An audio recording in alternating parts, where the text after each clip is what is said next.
আমি কে তুমি কে বলছিল রাজাকার রাজাকার, তারপর কিন্তু আবার অনেক স্লোগানে এটাও ছিল কে বলেছে কে বলেছে স্বৈরাচার স্বৈরাচার। আমরা তো অধিকার চাচ্ছি, আমাদেরকে তাহলে ওই বাইনারি ডিজিটে কেন রাজাকারের সাথে তুলনা করা হচ্ছে, এবং এটারই তারা প্রোটেস্ট করেছে। এবং সেই প্রোটেস্টের তো ভাষা স্লোগানটা তো আপনারা শুধুমাত্র 2 লাইন ব্যবহার করছেন, 2 লাইনও ছিল, একই সাথে তারও অনেক এক্সটেন্ডেড স্লোগানও ছিল।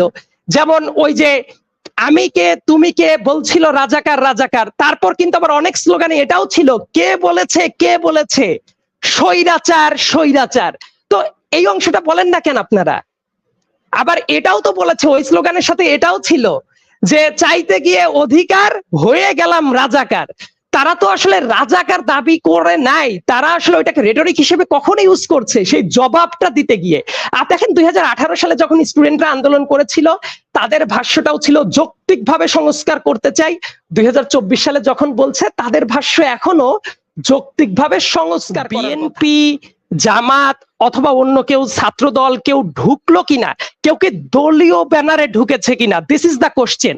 তো আমি যেহেতু আইনের স্টুডেন্ট ছিলাম, আমি সালাউদ্দিন ভাইয়ের কাছে একটা প্রশ্ন রাখতে চাই, বাংলাদেশের সংবিধান বা আইন বা কোন জায়গায় কি এটা লেখা আছে যে ছাত্র দলের কেউ কোনো ন্যায্য দাবি জানাতে পারবে না, অথবা ছাত্র দলের কেউ যদি ঢাকা বিশ্ববিদ্যালয়ে পড়াশোনা করে সাধারণ আর 5টা স্টুডেন্টের মতো সে কোটা সংস্কারের দাবি তুলতে পারবে না?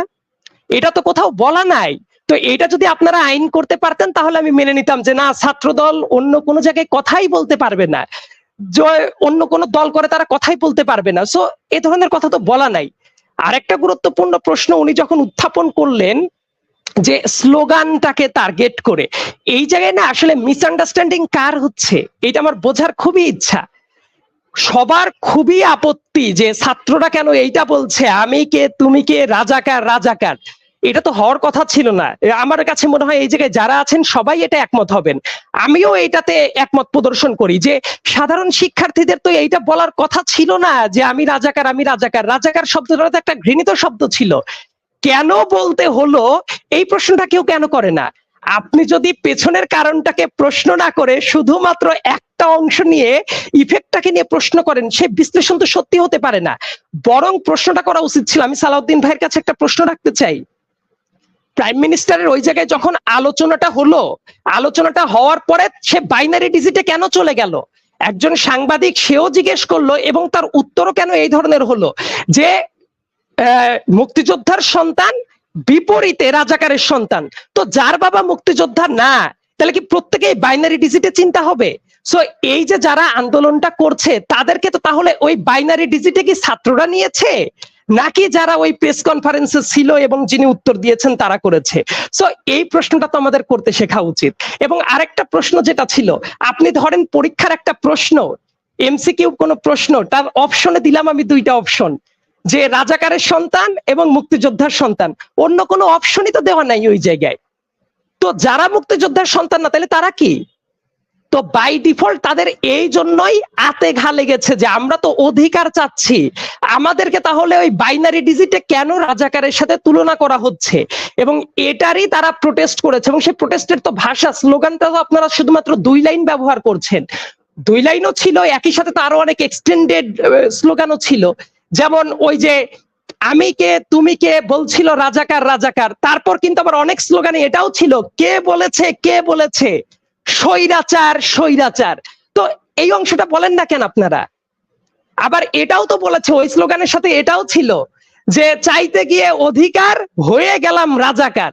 তারা তো আসলে রাজাকার দাবি করে নাই, তারা আসলে ওইটাকে রেটরিক হিসেবে কখন ইউজ করছে সেই জবাবটা দিতে গিয়ে। আপনি যদি সেই প্রশ্নটাকে অ্যাভয়েড করে যান, প্রেক্ষাপটকে অ্যাভয়েড করে যান, শুধুমাত্র এইটাকেই আপনি পিনস করেন যে রাজাকার বলেছে, এই দাবি তো সঠিক না। কাজেই এই অন্যায্য একটা দাবি যদি ছাত্রদের উপরে চাপিয়ে দেওয়া হয় যে তারা নিজেদেরকে রাজাকার দাবি করছে, এই দাবিটা সঠিক না। প্রেক্ষাপটকে প্রশ্ন করতে আমাদের শেখা উচিত। এবং আরেকটা গুরুত্বপূর্ণ প্রশ্ন সালাউদ্দিন ভাই আলোচনা করেছেন এবং একই সাথে অ্যাডভোকেট মামুন মাহবুব ভাই আলোচনা করেছেন আইনের যেটা বোঝাপড়া। আমি একটু পিওরলি সংবিধান থেকে কথা বলি। সালাউদ্দিন ভাই, আমি সংবিধানের একদম আর্টিকেল ধরে ধরে আমি কোট করছি, এবং আমি আসলে কোন আইনের ভেতর থেকে কথা বলার চেষ্টা করি। আমাদের যে সংবিধান আছে, সংবিধানের আর্টিকেল 19 যদি খোলেন, আমাদের যে সংবিধান আছে, সংবিধানের যদি আর্টিকেল 28 খোলেন 1 এবং আর্টিকেল 29 এর 1 যদি আপনারা খোলেন, খুবই স্পেসিফিক্যালি দেখতে পারবেন এইগুলো নোশন হইলো রাষ্ট্র কারো উপরে বৈষম্য করতে পারে না কোন সুযোগ সুবিধার ক্ষেত্রে। তো quota system itself in violation of this constitutional rights. Yes, কোটারও দরকার আছে। যেমন আমি কিন্তু কখনোই বলি না যে 100% কোটা বিলোপ করতে হবে, এটা যৌক্তিক হতে পারে না। আমাদের দেশে মাইনরিটি এমন একটা পোরশন আছে, মার্জিনালিজড এমন একটা গ্রুপ আছে, তাদের জন্য কিন্তু কোটাটা দরকার আছে। এটা আশা করি সালাউদ্দিন ভাই স্বীকার করবেন, অ্যাডভোকেট মামুন ভাই তিনিও বলেছেন, এবং এটা কিন্তু আমিও স্বীকার করি। কিন্তু প্রবলেমটা হলো যৌক্তিকভাবে সংস্কার করা। দেখেন 2018 সালে যখন স্টুডেন্টরা আন্দোলন করেছিল, তাদের ভাষ্যটাও ছিল যৌক্তিকভাবে সংস্কার করতে চাই। 2024 সালে যখন বলছে, তাদের ভাষ্য এখনো যৌক্তিকভাবে সংস্কার করার কথা। তো এই ব্যাপারটা যে পলিসি ডিসিশন, আমাদের সংবিধানের দিকে যদি তাকান, তাহলে কোটা রাখা যাবে কিনা এটারও কিন্তু বেসিসটা আমাদের সংবিধানের ভেতরেই আছে। এবং সেই জায়গাটা কোথায় জানেন? আমি যদি বলি 28-4 কনস্টিটিউশন একটু খুলে দেখবেন, আমি যেহেতু লয়ের মানুষ, একদম রেফারেন্স ধরে ধরে আমি কথা বলছি। সংবিধান 28-4 যদি খুলেন, এই আলোচনাগুলো আশা করি সৈয়দ মামুন ভাই খুব ভালো বুঝবেন। তো ওই জায়গায় কিন্তু নারী এবং শিশুর পাশাপাশি অনগ্রসর অংশের জন্য বিশেষ সুবিধা ব্যবহার করার কথা ছিল।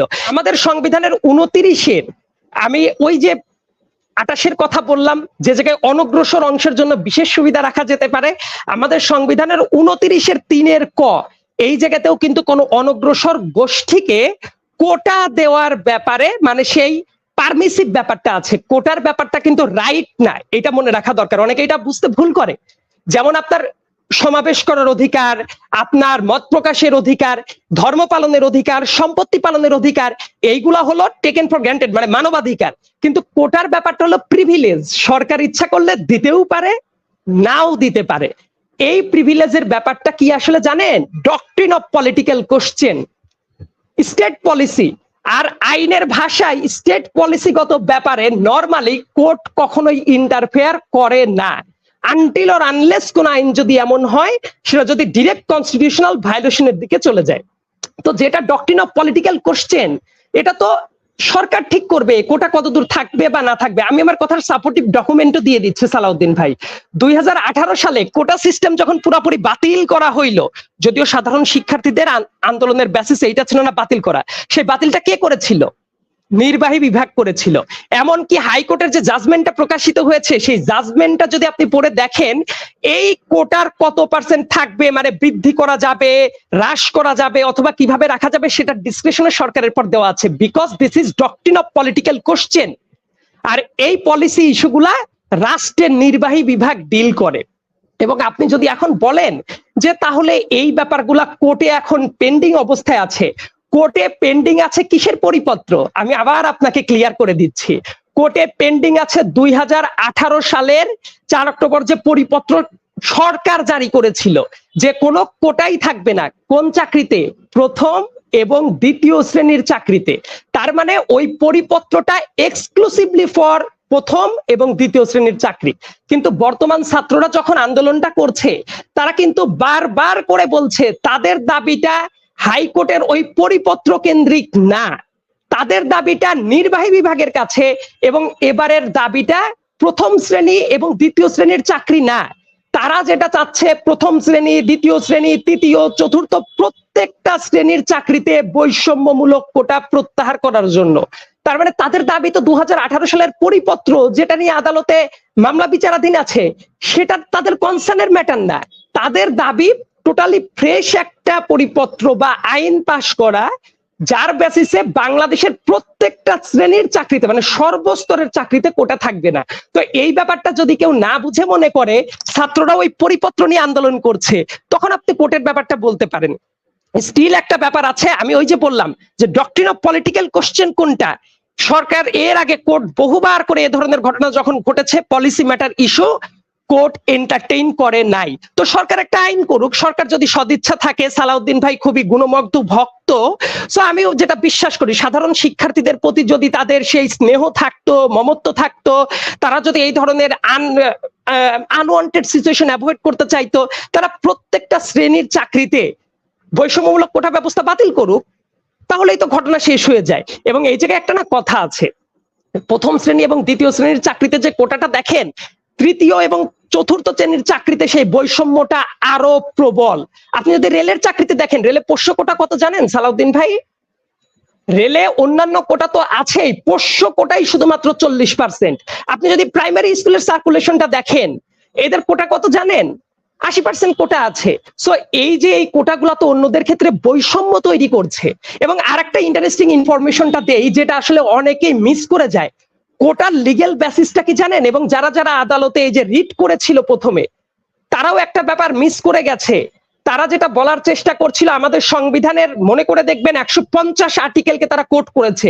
150 আর্টিকেল আমার মনে হয় তারা ঠিক মতো পড়েও কখনো দেখে নাই।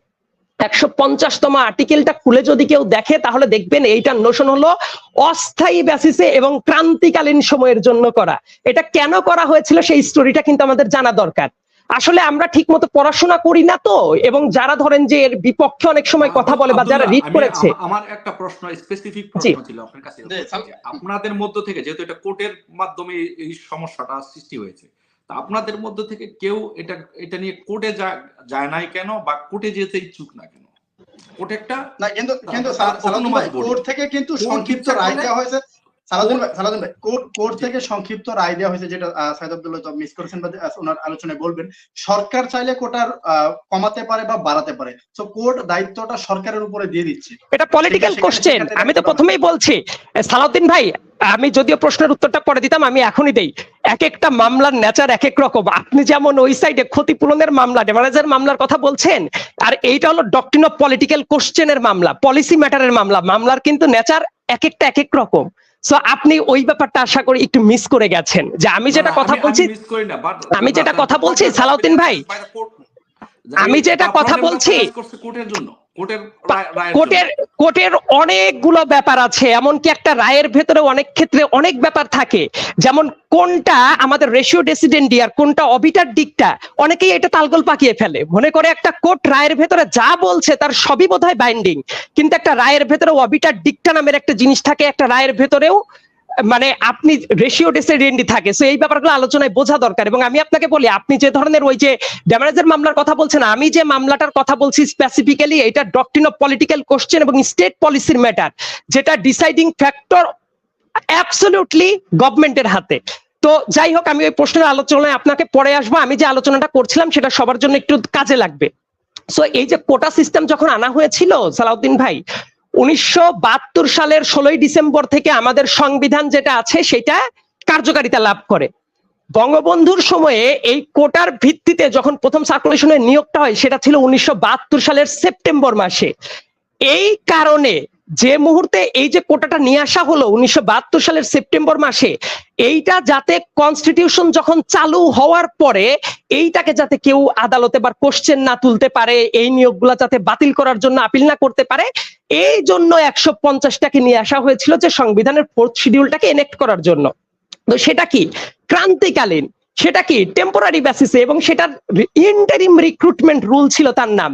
স্বাধীনতার 54 বছর পরেও কি আপনি ইন্টারিম মানে অন্তর্বর্তীকালীন অস্থায়ী বেসিসের দিকে আগাতে থাকবেন? এবং আপনি যে কোর্টের কথাটা বললেন, আমি তো বারবার করে বলছি, কোর্টের যে ব্যাপারটা পেন্ডিং আছে সেটা হলো 2018 সালের পরিপত্রকে নিয়ে।